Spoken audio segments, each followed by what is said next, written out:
Hi Aquarius, welcome. So tingnan natin yung next 7 days energy forecast at ano yung weekly guidance na ipagkakalob sa'yo. So be open-minded po, hindi po halos lahat makaresonate.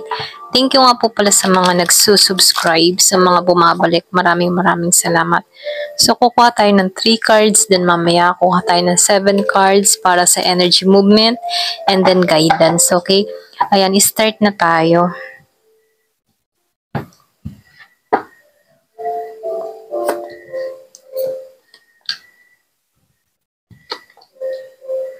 So, yung iba sa inyo, meron kang pinagdadaanan. Kung meron kang kadiling na Gemini, Aquarius, or Libra, ano. Kumbaga, itong tao na to, meron ditong pangyayari na kung saan, ano, ang bigat-bigat lang ng energy, okay? Pero ganun pa man ano, pwedeng yung iba sa inyo, meron ka ditong tinalikuran, meron kang inalisang tao, pero handa pa rin itong ipaglaban yung kanyang nararamdaman, okay? Pwedeng yung iba sa inyo, nag-give up ka na dito. So, nafe-feel ko dito love reading, ano, pwedeng meron kang mga problema mula sa taong ito.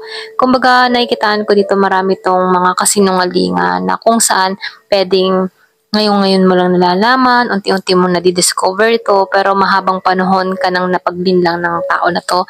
Kaya dito, no, meron akong nakikitang mag-ina, mag-ama, okay, na kung saan inalisan niya tong mabigat na problema na to, okay? Meron ako nakikitang inalisan ng tahimik, mabigat ang kalooban, tinanggalan niya tong tao na to dahil sawa na siya, okay? Kumbaga, nagtutungo siya sa panibagong direksyon na merong lakas ng loob, ano? So, lumalabas dito na handa na tong taong ito na talikuran lahat ng mga masasakit na nangyayari sa kanya, okay?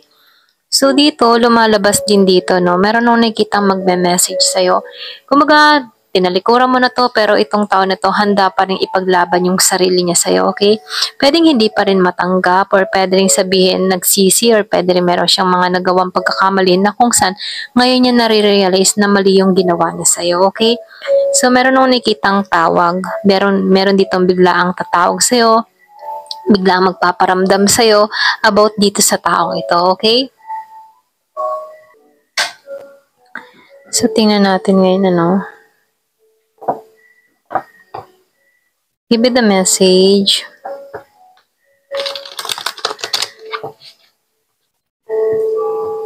Ano yung energy movement na naghihintay sa'yo?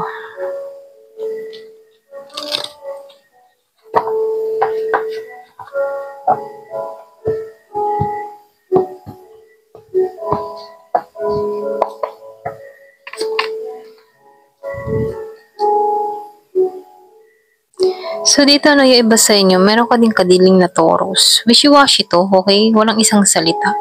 Ganon. Or pwede rin sabihin na meron ditong tao na mas pinili niya na lamang yung sarili niya. Okay? Marami pong lihim sa'yo. Hindi to, yung matipong umasa ng umasa to sa'yo. Ito rin nakikita ko, no? Pero minahal mo tong tao na to.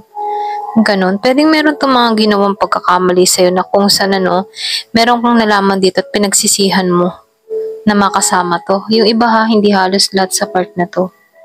Kumbaga, nakikitaan ko dito, minahal mo to ng totoo. Kumbaga, binuhos mo yung attention mo dito, pero hindi naging buo ang loob ng tao na to sa'yo. Okay? Meron akong nakikita magme-mensahe sa'yo. So, meron akong nakikita ditong babalik sa'yo. Babalik siya dito, no? Pero nakikitaan ko dito, iba na yung energy mo. Pwedeng natuto ka na sa nakaraan. Kumbaga, nakikitaan ko dito na meron ditong gustong makipag-ayos, ano. Pero ganun pa man, ano, magmimensahe to sa'yo. Pwedeng nagbago tong tao na to, or pwedeng meron na pagtanto, merong natauhan, na kung saan gusto ng tao na to na magbalik sa'yo. Kaya lang dito, meron ka ditong pag-iwas, or pwedeng sabihin, hindi mo na to kinikilala rito. Kaya lang dito, no, sa pangalawang pagkakataon, gusto ng tao na to na mabuo muli yung pamilya. Kaya lang inalisan mo na to eh, okay? Yung iba sa inyo, dala-dala mong anak mo, tinalikuran mo to, inalisan mo itong mabigat ang kalooban, nagpasya ka ditong talikuran na to, ganun yung energy mo, no? Pero nakikita ko dito, meron magmimensahe sa'yo. Meron dito i-explain yung nararamdaman sa'yo. Kaya lang dito, meron akong nakikita ditong tao na pwedeng pagod ka na. Okay? Pwedeng napagod ka na rito sa tao na to, kaya ganito yung energy mo. Kumbaga, no, winawaksi mo yung kaisipan mo or pwede ring sabihin na mas tinatahak mo yung panibagong direksyon para sa sarili mo, okay?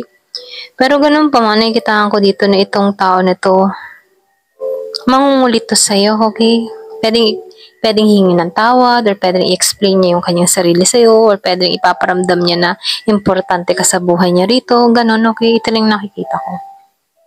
Ayan, so tingnan natin yung advice sa'yo. Give me the message. Ano yung advice para sa'yo? Let go of fear.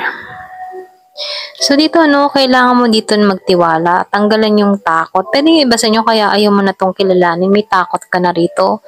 Pwedeng natakot ka dahil sa mga na-experience mo, naranasan dito sa tao na to, no? Kumbaga, nakikitaan ko dito, pinapalaya mo na yung sarili mo sa mga alalahanin. Mas pinipili mo na muna yung sarili mo at pamilya mo, okay? Pagdating dito sa taong ito, yung iba sa inyo, hindi mo na to kinikilala, hindi mo na to tinatanggap. Ganon yung energy. Kaya lang dito, meron akong nakikitang dedikasyon or dedication. Meron dito magpapatuloy, magtsatsaga, na kunin muli yung loob mo kasi magbabalik tong tao na to, may magme-message sa'yo. Kumbaga, dito yung pagpupuspos ng tao na to. Yung iba kasi meron kang kadiling na Aries, Leo, Sagittarius, meron ding Capricorn, merong Taurus, Virgo, so Scorpio, and Pisces. Yan, ito lang nakikita ko. So dito, nakikitaan ko dito na sa pangalawang pagkakataon, magiging faithful na tong tao na to. Kasi lumago na rin to, pwedeng natuto to.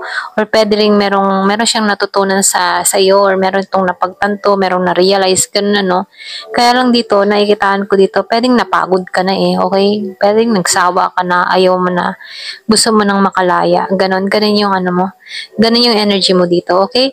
Pero ganun pa man, kahit anong pagpapasya mo, basta sundin mo yung puso mo kung saan ka kung saan ka mapapanatag, yun yung sundin mo, okay? Para nang sa ganun, hindi ka magsisi sa bandang huli, Ayan, ito lang yung mensahe sa'yo. Thank you for watching. Love and peace.